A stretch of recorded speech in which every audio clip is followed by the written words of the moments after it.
Hello everybody, today I'm making a video on my Tiamat Dragon Tribal Commander deck. Um, it's my take on it. It's probably a lot slower than a lot of people's, might be faster than most others, but this is what I think it's good at. But starting with Tiamat, this is also my commander deck that has the most cards in it that are valued pretty high, and some of them probably might not make a lot of sense to most people. Starting with Draconic Intervention, it's just a really nice card since everything is a dragon. Can really help out just to pop that out whenever. Faithless Looting, card draw. It's one thing this card struggles with is card draw, and not a great one, but it's definitely just one that's easy to get out there.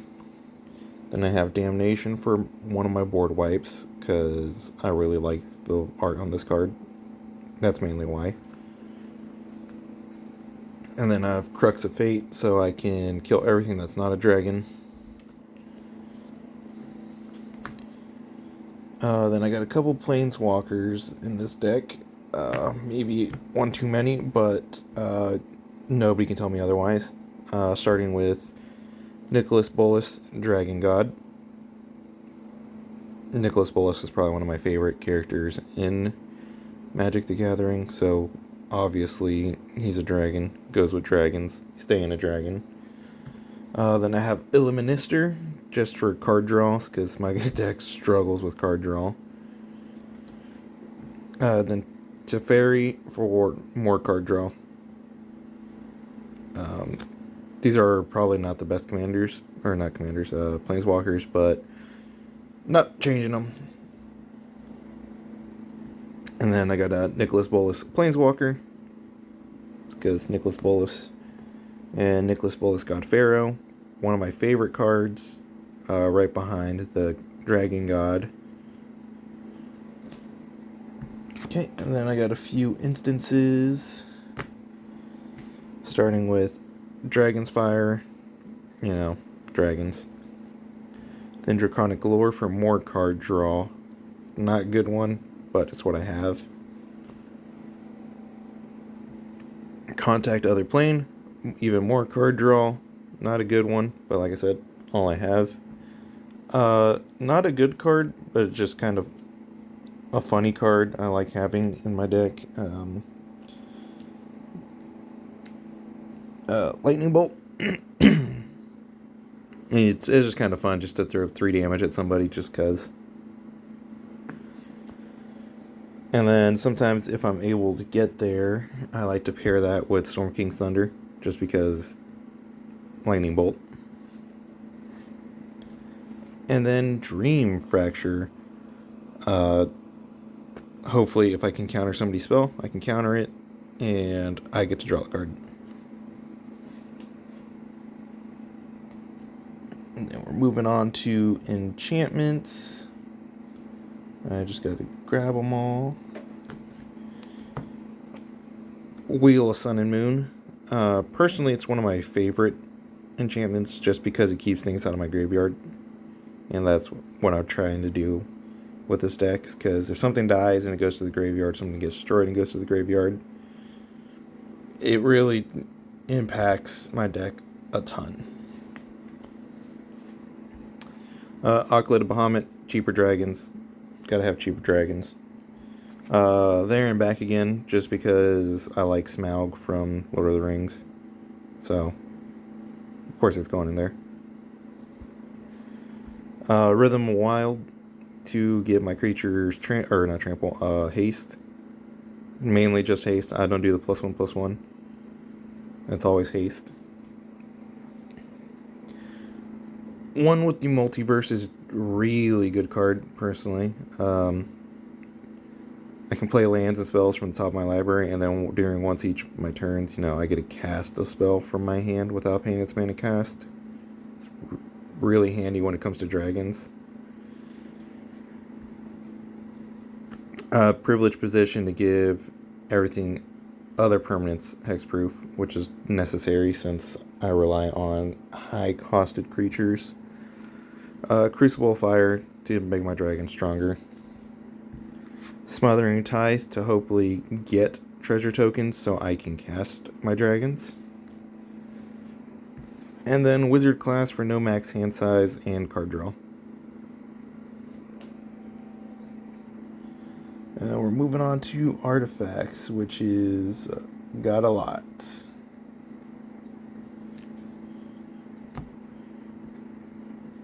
Dragon's Horde, it's because of dragons.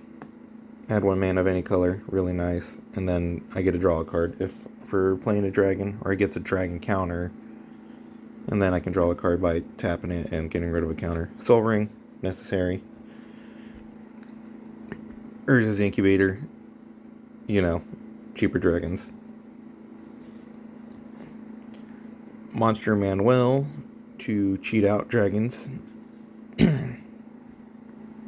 Howling Mine for card draw. Gotta take a sacrifice. Gotta give something to get something.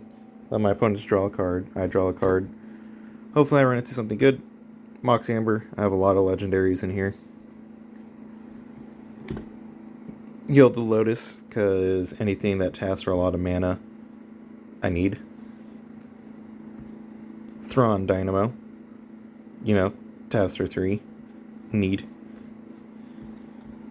Altar of Dementia. So this card might not make any sense in this deck, but it's actually came in handy quite a lot. So there have been a few times where people will board wipe me and I have all my dragons out on the field with Crucible of Fire. And I end up sacrificing everything and making players mill a ton of cards because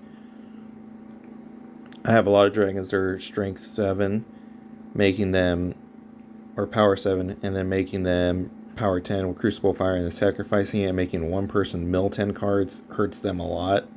And I can get like 10 dragons on the field, and if they do that, that's 100 cards right there. But I like to spread it out evenly. It's because it's kind of funny seeing everybody panic.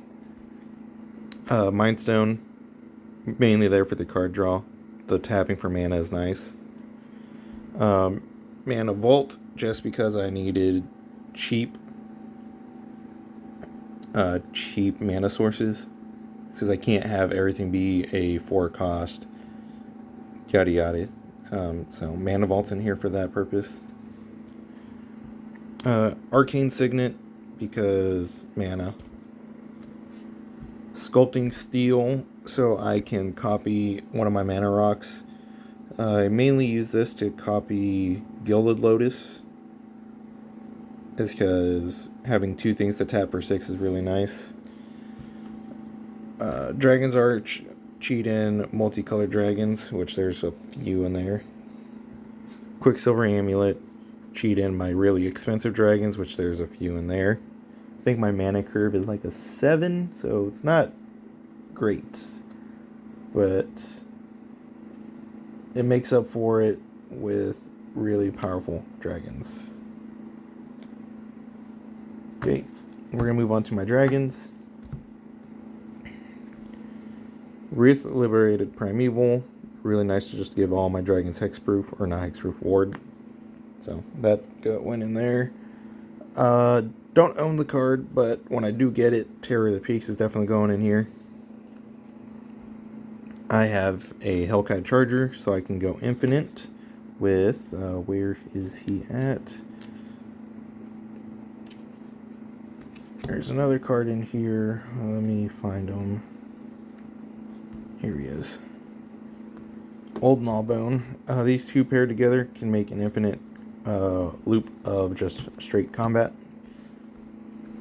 So if I'm able to get these 2 off together, then I will always be doing combat. So that's why those are in there, or at least why Hellkite Charger's in here. Old Gnawbone's in here for treasure tokens. It's because everything's expensive, and I need all the treasure tokens I can get to cast more dragons. Ancient Silver Dragon, draw cards. Card draw, you know. It's also an 8/8. Just a really good dragon overall. Ignoble Hierarch to tap for mana, because I need mana tapping. Ancient Brass Dragon. Return dragons from my graveyard. Ooh, somebody snuck past me. Bloodforged Battle Axe. Bloodforged Battle Axe is just a really good token generator, but it's a really decent artifact. Not great, not bad. Probably could replace it with something else, but I just like the art on it, so it stays in there. Goldspan Dragon to maximize my treasure token output. Maw of Flames is just Maw of Flames. Cultist of Tiamat will help me search out a background, I think, if that's how that works properly. Nobody gave me a straight answer, but I believe that's how that works. Scale Singer to look at the top card of my deck at all times so I know what's going on.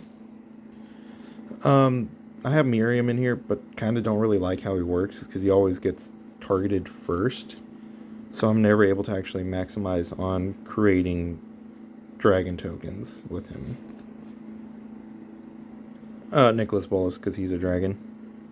And his ability is really mean. Then I have a Bellfire Dragon. Bellfire Dragon does what Bellfire Dragon does. So.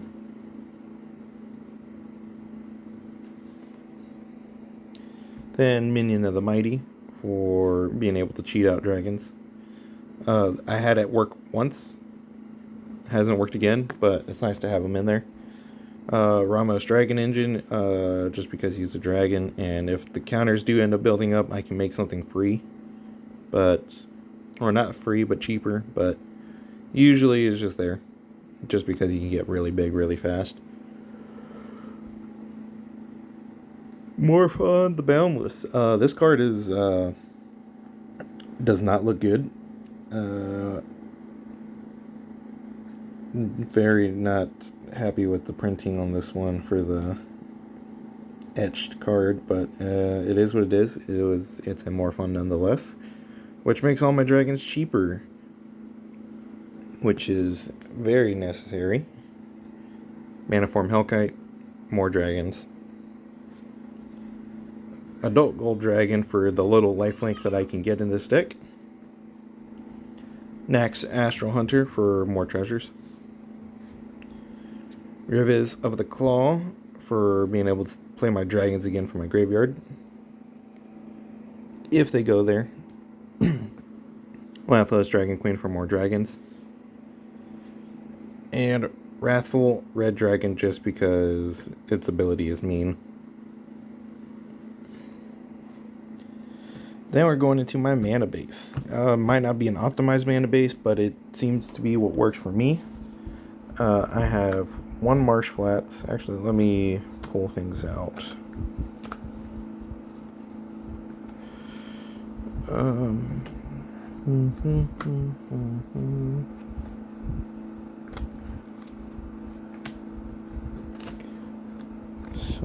we'll just do this on screen now. This is probably what I should have done to begin with.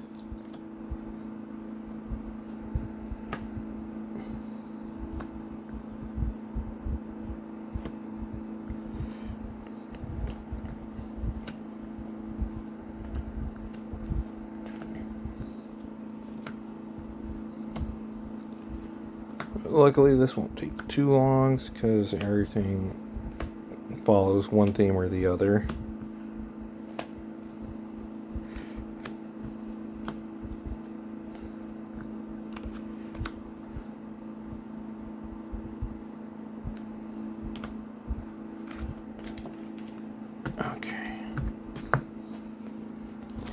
Got these separated, so let's get everything put back together.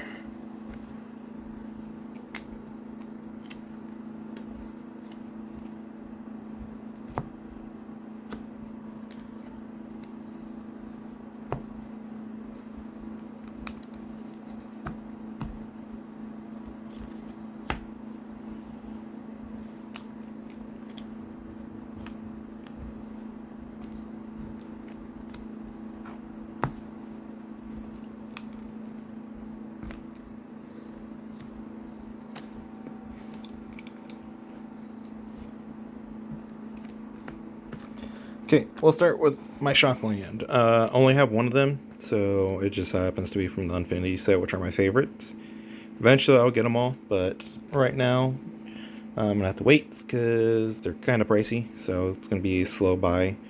Dark Slick Shores might not be the most optimized card to put in a commander deck, but I like it, and it's really nice if I get it turn 1. I can play it, and then it doesn't come in tapped, and then I can play like a Soul Ring with it. Reflecting Pool, I have all the colors, so it's really nice. Treasure Vault, so I can make tons of treasure tokens. Command Tower, everybody knows Command Tower. I do have a few fetch lands for mainly deck thinning. Really just deck thinning, so I'm not too worried about it taking the 4 damage and the just there for deck thinning, and it helps with getting cards that I need out, more specifically multicolored lands. And then I have a bunch of pathways in here because they're really good. Missing a few of them, but if I had them, all of them would be in here. So, yep, there's all the pathways that I have. Really nice, because I can swap them to whatever I need at that given moment. And then I have a lot of Battle Bond lands, or what you could consider Battle Bond lands, which I heavily need for dual lands in here, so I cannot have things coming in tapped. This one's not a true Battle Bond land. It relies on having 2 or more other lands, but I usually always have 2 or more other lands before it comes into play. So it stays on the field or stays in the deck. I need to get the rest of these ones. It's because I have a ton of pain lands and I want to get rid of taking damage to use my mana.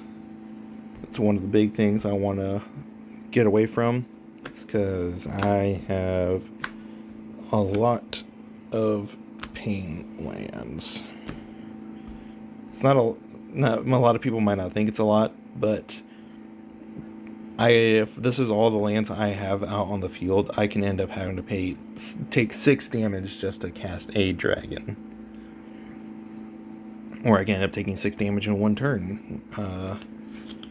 Or eventually the damage pain can add up real fast. So these are the first lands that come out to play.